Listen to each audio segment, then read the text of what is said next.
single word saved 6 soldiers from death, but the same word put a target on the back of the man who said it. What happened next reveals why the most dangerous job in Afghanistan wasn't carrying a rifle, it was carrying 2 languages.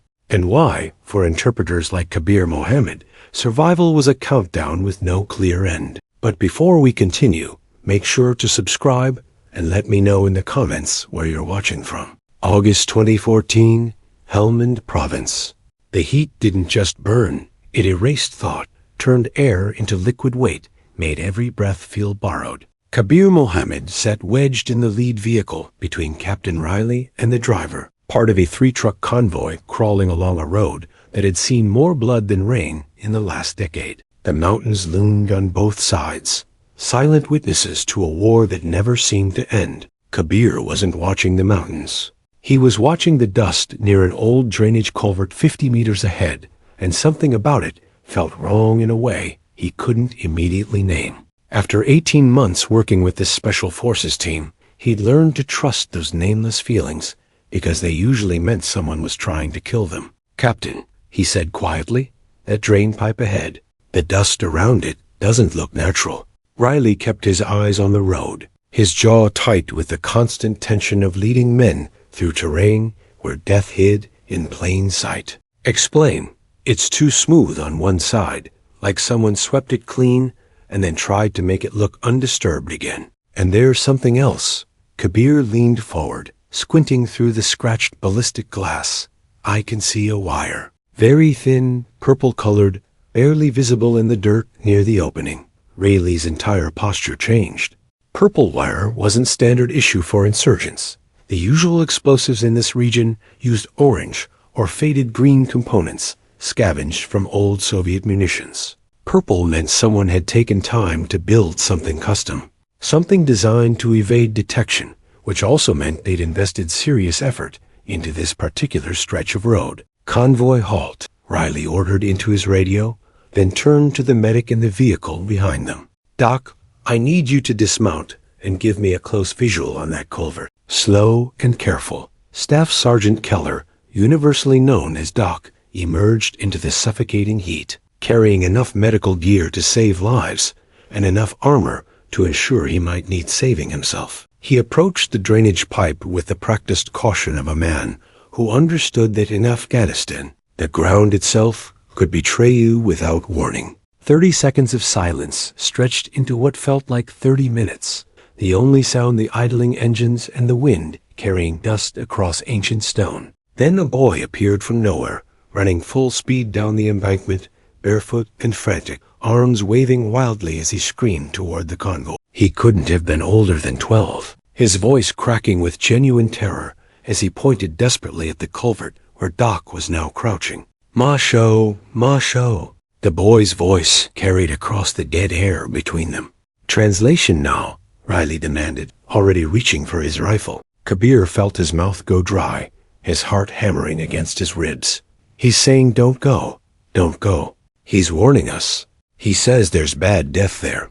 Doc didn't need the translation explained further. He'd already spotted what Kabir had seen from the vehicle fresh scratch marks on the concrete edge of the pipe, and that purple wire snaking into the packed earth like a vein carrying poison. His training took over immediately. "I'd..." Command detonated. "Everyone back now."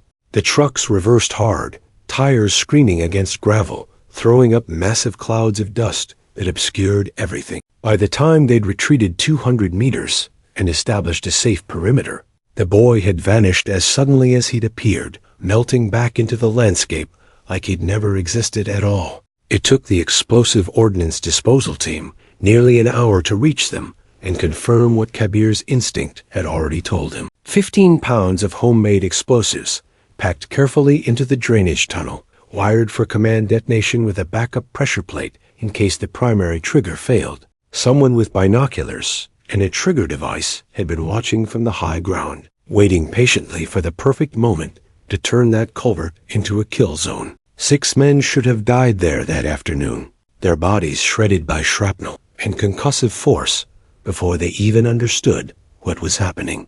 They didn't die because Kabir had noticed that the dust was wrong and that purple didn't belong. Later that evening, back at the forward operating base, with its concrete barriers and razor wire, pretending to offer safety, the intelligence team gathered everyone in the operations center to review intercepted radio communications. They'd captured Taliban chatter during the incident, brief fragments of conversation, transmitted moments before the bomb should have detonated. The voice on the recording was unnervingly calm, almost conversational, discussing the failed attack with the detached professionalism of someone reporting disappointing quarterly earnings. The American translator, not Kabir, he never translated intercepts about himself, provided the English version that made everyone in the room go quiet. The flower didn't bloom. The American captain still breathes. But the voice that travels between worlds, speaks too clearly. It sees what should remain hidden. Captain Riley looked at Doc Keller. Doc looked at Kabir. The implications settled over the room like a toxic cloud that everyone could smell, but nobody wanted to name. They didn't mention me specifically, Riley said slowly, his words careful and deliberate. They mentioned the voice. That's you. Kabir, you're the target they're tracking. Kabir had known this moment would come eventually, but confirmation still hit him like a physical blow. He'd saved their lives again, added another successful intercept to his record, proven once more why the Americans needed him. And in doing so, he just reminded the enemy exactly how valuable and therefore how dangerous he was to their operations. The Taliban didn't waste resources hunting ordinary soldiers. They hunted the people who made American operations effective, the ones who gave the enemy eyes and ears in places they shouldn't have them. That night, lying on his narrow cot in the corner of the communications building where he lived, surrounded by the constant hum of computers and the stale smell of coffee that never quite went away, Kabir couldn't sleep. The concrete walls were 3 feet thick, designed to withstand rocket and mortar fire. But he understood better than most that walls only protected against certain kinds of threats. They couldn't stop radio transmissions. They couldn't stop his name from spreading through enemy networks. They couldn't stop the slow, methodical process of someone deciding that killing him was worth significant investment. He pulled out his phone, the official one issued and monitored by American intelligence, and navigated to the website he checked every night with the devotion of a man praying for salvation. The Special Immigrant Visa Program, the SIV, the bureaucratic labyrinth that represented his only legitimate path out of Afghanistan and into something that might resemble a future. Status, pending. Estimated remaining wait time, 12 to 18 additional months. He'd already been waiting 18 months. The program issued approximately 500 visas per year for the entire country, and there were thousands of interpreters working with coalition forces, each one with a family, each family desperate to escape before the inevitable day when American forces withdrew completely and left their local collaborators to face the consequences alone. Kabir was number 1,847 in the queue, which meant even with perfect bureaucratic efficiency something that existed nowhere in the universe. Least of all in wartime visa processing, he was looking at years, not months. The math was brutally simple. He needed to stay alive for at least 18 more months, probably longer, possibly much longer. He needed to keep working with the Americans because leaving the job meant losing his place in the SIV queue, which meant losing the only chance his family had. His younger sister Farida and his mother were still living in the province, vulnerable in ways that kept him awake at night, dependent on his continued survival and employment to have any hope of eventual escape. And now the Taliban had just broadcast to their entire network that the voice was too effective, too dangerous, too valuable a target to ignore. He closed his eyes and tried to control his breathing, tried to find some corner of his mind that wasn't calculating survival odds and processing threat assessments. But sleep wouldn't come. He kept seeing the purple wire, kept hearing the boys' terrified screaming, kept watching the way Captain Riley had looked at him in the operations center. Not with simple gratitude, not with the easy camaraderie of soldiers who'd survived danger together, with something heavier and more complicated calculation. Assessment, the careful weighing of assets and liabilities that happened when someone became too important and therefore too problematic. because that's what Kabir had become after 18 months of being consistently, reliably right about things that saved American lives. A problem. A useful, perhaps indispensable problem, but a problem nonetheless. The Americans needed him alive and functional to navigate this war with any effectiveness. The Taliban needed him dead to cripple American operations in the region. His family needed him to survive long enough to drag them out of the country entirely. He was a bridge connecting forces that were actively trying to destroy each other, and he'd learned enough about this war to know one fundamental truth. Bridges always burn. It's just a question of which side lights the match first, and whether anyone's still standing on it when the flames arrive. 18 months down, 18 more to go, minimum. If he was lucky. 3 days after the Purple Wire incident, Captain Riley called Kabir into the operations center for a mission briefing that made his stomach twist before Riley even finished explaining what they needed. The intelligence network had identified a potential source inside a village called Kala-i-No, roughly 40 minutes outside the wire, where a local contact claimed to have a USB drive containing cell phone logs from Taliban networks in the region. The kind of intelligence that could map communication patterns, identify leadership, potentially save dozens of lives in future operations. The problem was simple and insurmountable. The source wouldn't hand the drive to an American face. Too visible, too dangerous, too likely to mark him as a collaborator in a village where walls had eyes and every transaction was observed and reported. They needed someone who could move through Kala-i-No without immediately broadcasting American asset, someone who had legitimate reasons to be there, someone who could retrieve dead drops without drawing attention. They needed Kabir to go outside the wire alone. You understand what I'm asking, Riley said, and it wasn't really a question. 20 minutes, maybe 30. We'll have overwatch from a concealed position about 800 meters out. But if something goes wrong in that village, if you're compromised, we can't extract you immediately. The window is too narrow, and the risk of exposing our position is too high. Kabir understood perfectly. He also understood something Riley didn't say out loud. This mission gave him a legitimate, documented reason to visit Kala-i-No, which happened to be less than 2 kilometers from where his aunt's compound sat, which meant he could check on his sister Farida without raising suspicion. He hadn't seen her in person for almost 3 months, relying on brief, monitored phone calls that never said anything real, never acknowledged the danger that grew like a tumor around their family name. I'll do it, Kabir said, because refusing wasn't really an option when you were number 1,847 in the visa queue and you're continued. Employment was the only thing keeping that number from disappearing entirely. The drive into Kala-i-No felt like crossing into a parallel dimension where the war existed but operated under different rules. Kabir drove his cousin's battered Toyota Corolla, deliberately worn and anonymous, but he could feel the difference in his posture, betraying him. Too straight, too cautious, too aware of his surroundings in ways that farmers and merchants didn't need to be. Children played in the dust. Old men sat outside tea houses watching traffic pass with eyes that recorded everything. Women moved through the market wrapped in fabric that made them invisible and hypervisible simultaneously. Every face seemed to linger on him for just a moment too long, reading his features and trying to place him in the complex social geometry of the village. The dead drop location was exactly where the intelligence brief had specified, a hollowed-out irrigation stone near an abandoned orchard on the eastern edge of the village. Kabir found it easily, retrieved the small USB drive that felt like a grenade in his pocket, and allowed himself one calculated deviation from the mission plan. His aunt's compound was close enough that not checking on his family would itself be suspicious if anyone was watching.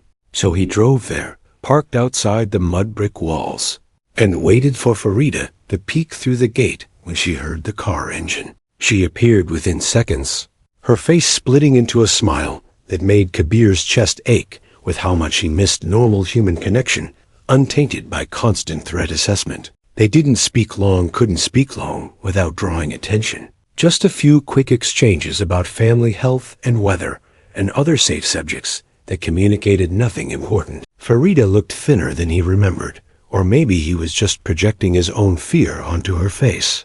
He wanted to tell her about the visa application, about the waiting list, about how he was working every single day to get them out. But those conversations couldn't happen at a compound gate where neighbors might overhear. He waved goodbye, turned the car back toward the main road, and felt a brief flood of relief that the mission had gone smoothly. He'd retrieved the intelligence, confirmed his family was physically safe, and would be back inside the wire within the hour. Simple, clean, successful. Then he saw it. It was barely there, just a small mark on the wooden gate post at knee height, where it wouldn't be immediately visible to someone standing upright, but where it would survive weather and casual cleaning. White chalk, smudged but deliberate, forming a crude circle with a single vertical line cutting through the center. Kabir felt his blood temperature drop so fast, he thought he might actually pass out right there in the driver's seat.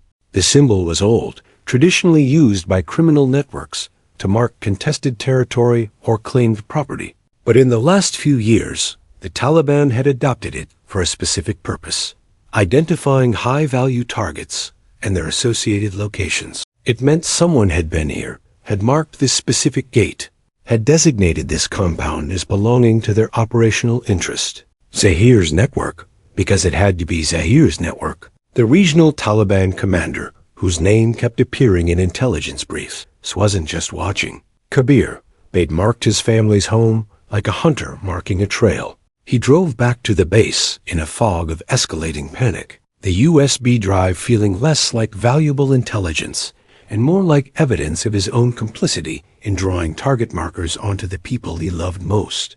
Captain Riley received the drive with professional approval, commended Kabir for a clean operation, and never suspected that anything had gone wrong because technically nothing had. The mission was successful. The intelligence was genuine. Kabir had performed exactly as required. But that night, back on his cot surrounded by concrete walls that suddenly felt thinner than paper, Kabir stared at the ceiling and calculated his impossible options. He could tell Riley about the chalk mark, which would trigger immediate protective protocols, probably moving his family to a temporary safe house.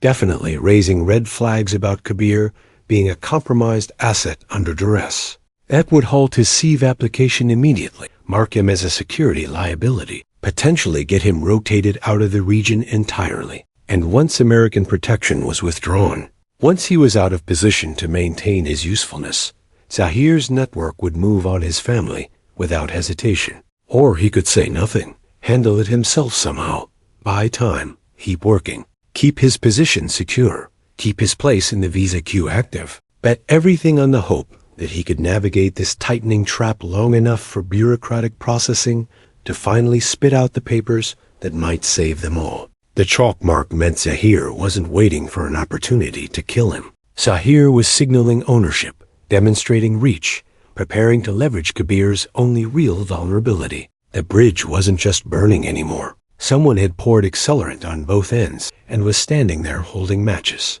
waiting to see which direction Kabir would run. He chose silence. He chose to gamble with lives that weren't his to bet. He chose to believe he could control variables that were already spiraling beyond anyone's control. It was the worst decision he'd ever made, but in that moment, lying in the dark with the hum of generators and the weight of impossible choices, it was the only decision he could see. The intelligence from the USB drive confirmed what everyone suspected but couldn't prove. A compound on the northern edge of a hamlet called Dayak was being used as a cache point for IED components, specifically the sophisticated command detonation systems that had been showing up along coalition patrol routes with increasing frequency. A kind of operation that needed to be shut down quickly and quietly before the materials dispersed into the broader insurgent network where they'd be impossible to track. Captain Riley planned the operation with the meticulous attention to detail that had kept his team alive. For multiple deployments, emphasizing restraint and precision. We go in fast, we secure the cache, we identify any high-value individuals present, and we minimize civilian exposure. This isn't a combat operation unless they make it one. Kabir, you're going to be critical for this. Every word matters. Every gesture gets translated exactly. We cannot afford ambiguity. The assault team moved out at dawn when the light was still gray and uncertain, using the brief mountain fog as concealment to approach the compound without being spotted from distance. They breached the perimeter wall smoothly, moved through the courtyard in practiced formation, and reached the main structure without encountering resistance. For about 90 seconds, it looked like the operation would be textbook perfect. Then the shooting started. It wasn't organized or sustained, just a sudden panicked burst of automatic fire from a makeshift position inside a side building.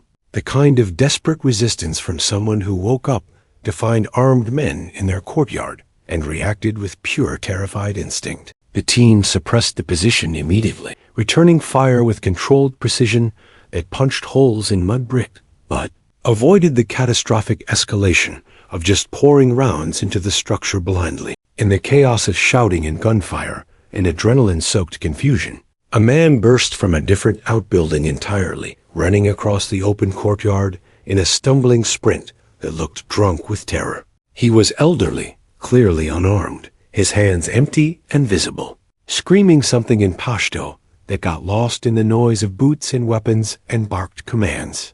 "Kabir, translation now," Riley shouted from his position behind a low wall, trying to track multiple threats simultaneously, while also preventing his team from shooting anyone they didn't absolutely have to shoot. Kabir's training took over even as his mind struggled to process the overlapping streams of information. The old man was yelling about children, about family, about being trapped, his voice hoarse with genuine terror that transcended linguistic barriers. But buried in the panicked rambling, Kabir caught something else. A secondary warning delivered in fragments between the screaming. "He says his family is inside that room, Captain. He's begging us not to shoot. The fighters forced him to stay. He says they'll kill him if he runs." "But," Kabir's voice cracked with urgency. "He's saying the main door is rigged, Captain. He says it's broken, rigged to collapse inward if breached. He's warning us about a trap." Riley processed the translation in milliseconds, already waving off the breaching team that had been positioned at the primary entrance, redirecting them to a secondary access point that hadn't been mentioned in the intelligence briefing. The decision saved 2 lives immediately. The explosive ordnance team would later confirm that the main door had indeed been rigged with a crude but effective collapse mechanism designed to crush whoever breached first. But in the terrible calculus of split-second combat decisions, something else happened that nobody could take back. One of the team members on the far flank, operating with limited visibility and maximum stress, saw the old man running across the courtyard in what looked like a threatening approach vector. The man's hands came up, not reaching for a weapon, just trying to shield his face from the dust and noise. But in that fraction of a second, with adrenaline and fear and training all colliding, it looked like aggressive movement. A single shot cracked across the courtyard. The old man fell, clutching his chest, his expression shifting from terror to confusion, to nothing at all in the space of 3 heartbeats. "Cease fire! Cease fire!" Riley's voice cut through everything, absolute and commanding. The silence that followed was somehow worse than the gunfire had been. Doc Keller rushed forward to provide aid, but they all knew from the way the man had fallen that there was nothing to provide aid for. The compound was secured within minutes after that. The cache was found exactly where intelligence had indicated. 3 suspected insurgents were detained without further incident. By every operational metric except the one that actually mattered, the mission was successful. The family emerged from the building. The old man had been screaming about women and children, terrified and weeping, led out by a local elder named Malik Nazim, who'd arrived with village leadership shortly after the shooting stopped. Malik was technically a U.S. asset, someone who provided information when it suited his interests. But his face when he saw the body made it clear that whatever tentative cooperation had existed was now as dead as the man in the courtyard. He walked directly past Captain Riley without acknowledging him, walked past every American in the compound, and stopped directly in front of Kabir. His eyes were flat and cold and full of something that went beyond simple hatred into a more ancient kind of condemnation. "What did you tell them?" Malik demanded in Pashto, his voice low and dangerous enough that Kabir felt his throat constrict. Kabir tried to explain. tried to translate Captain Riley's statement about the confusion and the booby trap warning and the tragic nature of combat mistakes. He used every careful phrase he'd learned in 18 months of navigating impossible conversations, trying to build bridges across gaps that couldn't be bridged. Malik listened without expression, then spat on the ground between them. You told them about the rigged door, so you saved the Americans. But you confirmed the old man was part of the scenario, gave them context that made him look complicit, so they felt justified when one of them shot an unarmed man. His words were precise and surgical, cutting through Kabir's defenses like they were paper. You chose which danger to warn them about. You chose which lives to prioritize. You speak their lies, and you pronounce our doom. You are not a translator. You are a weapon they use against your own people. The accusation hung in the air, like smoke from the gunfire that had just stopped. Kabir tried to respond, tried to explain that he'd actually saved lives by warning about the trap, that without his translation, the situation would have been far worse. But the words died in his throat because he understood with horrible clarity that Malik was right. Kabir's translation of the old man's warning had provided the operational context that made the man look like a participant rather than a victim, had given the split-second justification that turned a terrified civilian into a perceived threat. He was caught in the ethical collapse of the war itself, where every action created consequences that rippled out in ways he couldn't control or prevent, where being good at his job meant being complicit in outcomes that would haunt him forever. The team left the hamlet with the cash secured and 3 detainees in custody. Mission accomplished by the standards that got written into official reports. But they all knew they'd lost something more important than tactical objectives. They'd lost whatever fragile trust had existed with the local population. And Kabir had lost something even more fundamental, the ability to pretend he was just a neutral bridge between forces, rather than a weapon being used by one side against people who looked like him, spoke his language, and would never forgive him for the choices he'd been forced to make. That night, standing guard duty near the perimeter fence, Kabir found a small pile of rocks placed deliberately near the corner where he usually stood during his shifts. Just rocks, arranged in a pattern that meant nothing to anyone who didn't understand. The local symbolism for marking disrespect and warning. Someone from outside the wire had managed to place them there specifically for him to find. A message that said, "We know where you stand. We know who you are. We know you are marked for death." The lethal fate was closing in from both sides now, not just from Taliban networks in the field, but from his own community, the people he'd convinced himself he was trying to protect. For 3 days after the disaster at Dayak, the patrols continued without major incident, but the tension inside the wire was thick enough to taste. Everyone knew what had happened. Everyone had processed the after-action reports, and everyone understood that something fundamental had shifted in how the local population viewed coalition operations. Kabir felt the change most acutely in the small ways people avoided direct eye contact with him, the way conversations would pause when he entered a room, the careful professional distance that Captain Riley had started maintaining that felt less like respect and more like quarantine. Intelligence reports confirmed that Haji Zahir, the regional Taliban shadow governor whose name appeared in every briefing about IED networks and targeted assassinations, was agitated about the successful seizure of the bomb-making materials, not angry enough to launch immediate retaliation. Zahir was too calculating for emotional responses, but angry enough to start applying pressure in more sophisticated ways. Kabir knew this because he'd been studying Zahir's patterns for 18 months, learning to recognize the signature of his operations the way a forensic analyst learns to recognize handwriting.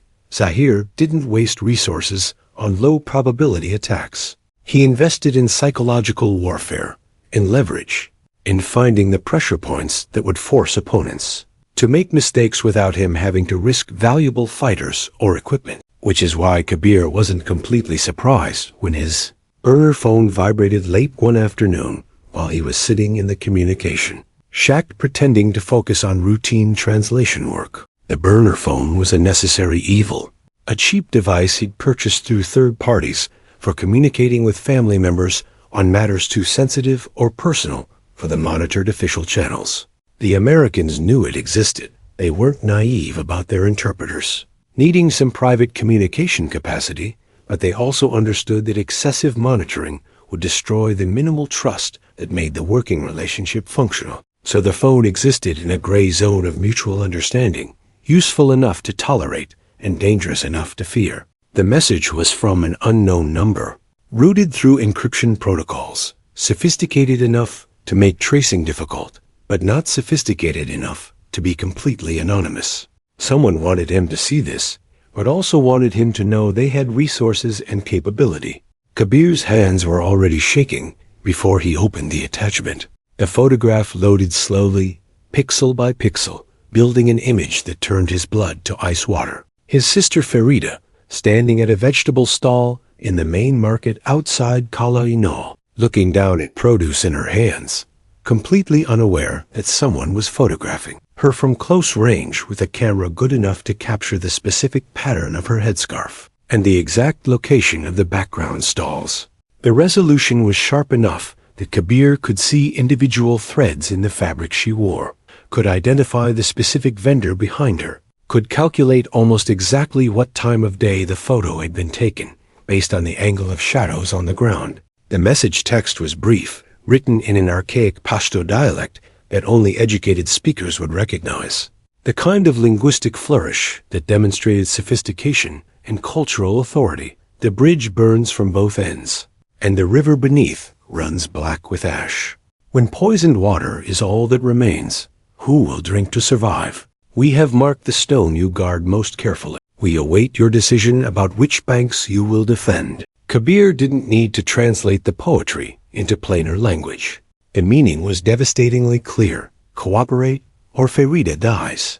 Zahir wasn't even pretending to make this about ideology or military objective. This was pure leverage, the application of pressure to the one point where Kabir had no defense and no ability to refuse. He sat frozen in front of the glowing screen, for what might have been 30 seconds or 30 minutes time had stopped making linear sense, trying to process the impossible mathematics of the situation he was facing. Every option led to catastrophic failure, just in different directions and at different speeds. Option 1. Tell Captain Riley everything immediately. Show him the photo. Explain about the chalk mark on his family's gate. Confess that he was now actively being extorted by Taliban networks.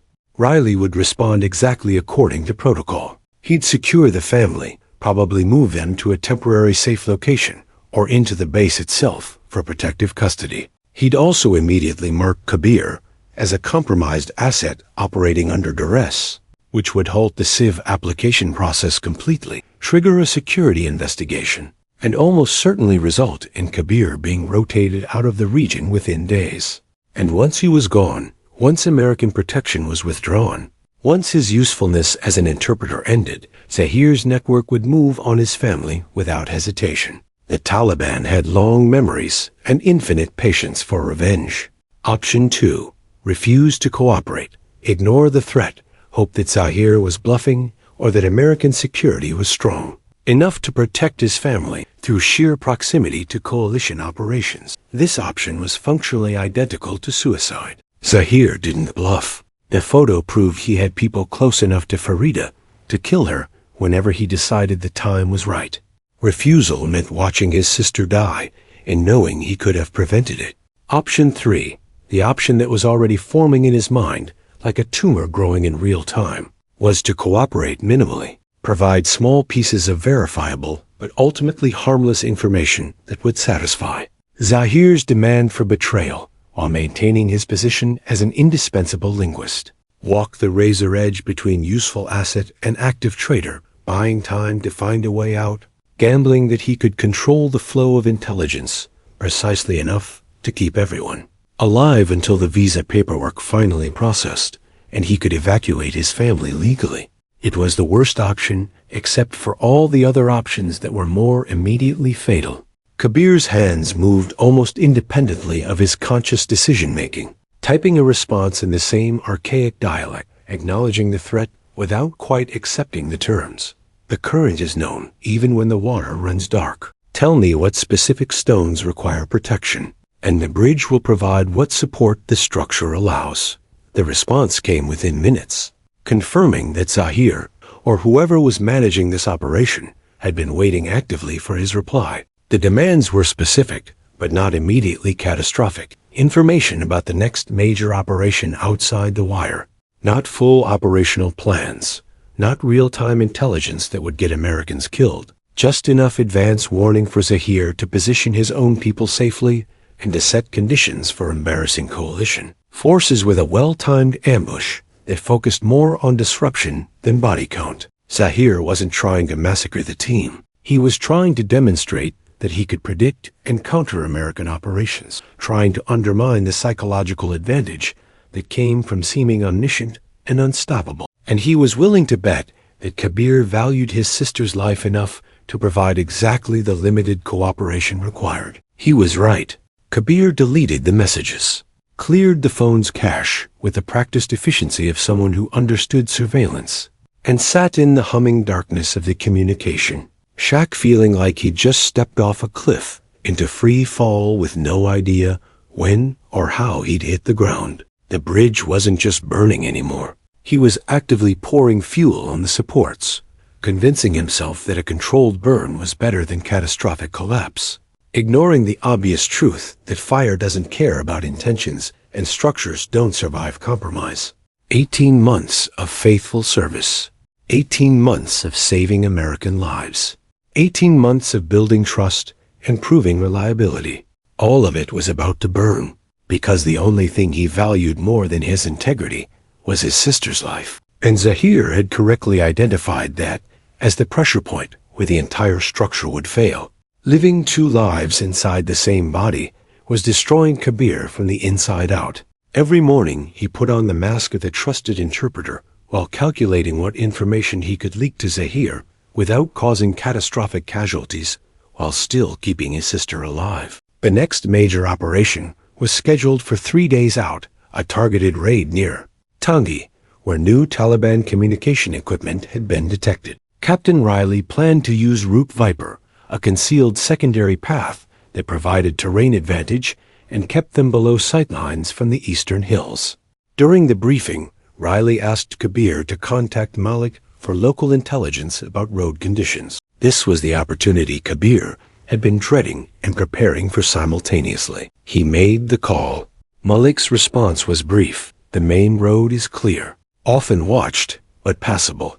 Kabir translated for Riley, but with crucial additions that hadn't existed in the original conversation. Malik strongly advises against Route Viper for this operation, Captain. He says Taliban surveillance has intensified on that route, specifically during dawn hours. He recommends the main road with a delayed start time pushing back 2 hours to allow for better sun angles. He says the main road is more predictable, but actually safer given current enemy positioning. Lie was wrapped in enough tactical truth to be believable. Riley studied the map, then nodded. All right, we adjust. Main road mid-morning start. Doc Keller, who'd been checking equipment nearby, looked up with uncomfortable intensity. That's unusually detailed advice from Malik. Kabir kept his voice steady. The Dayak incident scared him. He's trying to prevent another civilian casualty. Riley accepted the explanation, but Doc wasn't finished. Later that afternoon, the medic approached Kabir in the communication shack. I've heard you translate 1,000 conversations over 18 months. You have a rhythm, it's like music, very consistent. Doc leaned forward. Yesterday, that cadence was broken. You were rushing through parts and adding detail in others. It felt like you were constructing something rather than translating something. Kabir's pulse hammered. Malik provided more detail than usual. The translation was more complex. Maybe. Doc's eyes were razor sharp. Or maybe something's putting pressure on you that you're not talking about.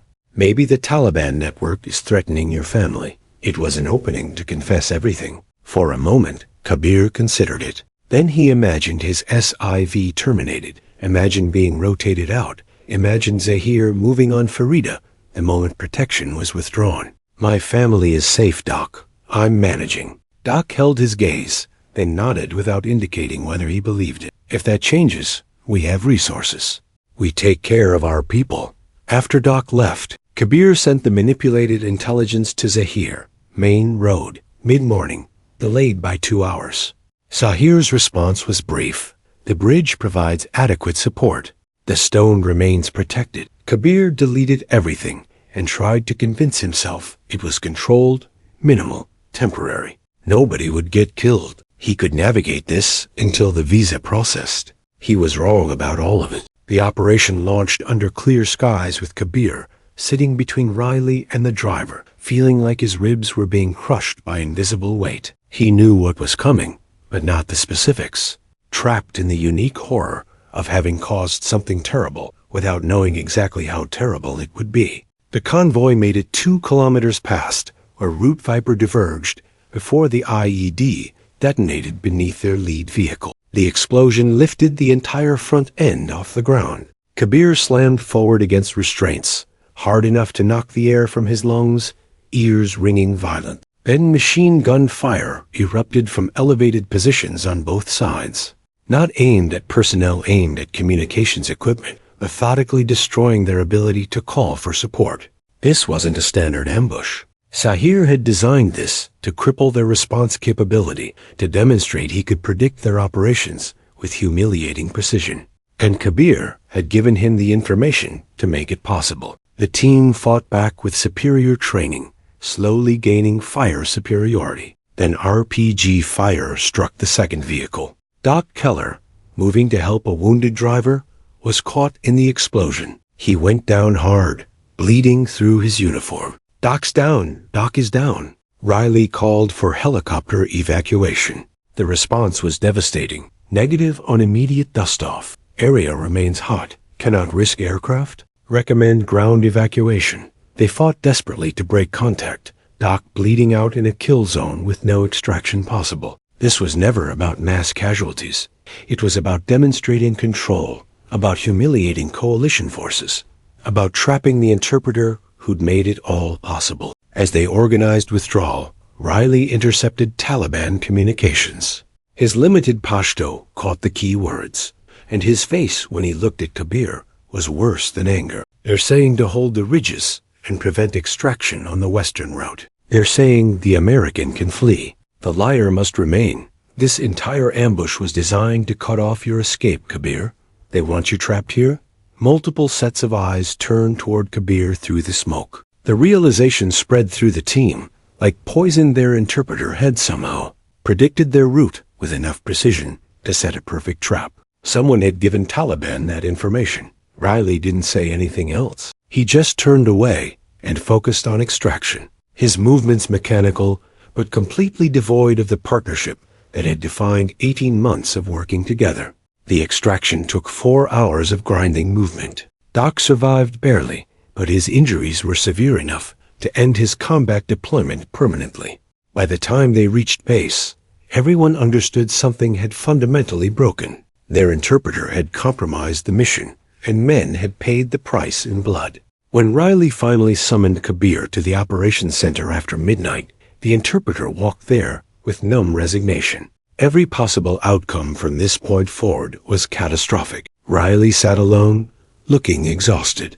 You fed Zahir our operational plan. Kabir didn't deny it. He sent a photograph of my sister, marked my family's compound, told me to cooperate or she would die.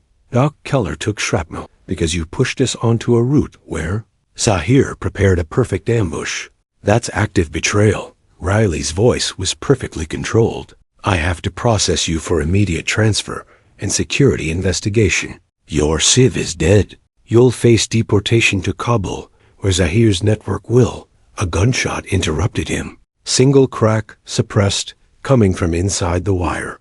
Both men rushed outside into the motor pool. Near the fuel storage, an Afghan National Army soldier stood weeping with a smoking pistol, looking down at something on the ground. Riley disarmed him without resistance. Kabir moved closer, and reality tilted. Malik Nazim lay dead on the concrete, shot twice in the chest. He'd been at the base for a routine intelligence debrief. His cheap digital watch reflected the overhead lights. The ANA soldier babbled in Pashto, and Kabir translated automatically. Zahir paid me so much money. He said to watch for the man with the American watch, to kill the linguist who translates for the Americans. But I saw Malik first, giving me that suspicious look, and I panicked. I thought he was the one. But I was supposed to kill the translator. I shot the wrong man. Kabir looked at his own wrist, at the G-Shock watch Riley had given him 6 months ago, a distinctive American military timepiece. Malik had been wearing a cheap market watch. In harsh shadows and panic, the infiltrator had shot the wrong target. Zahir had paid someone to assassinate Kabir inside the wire, proving there was no safe space, that collaboration and death could reach you anywhere.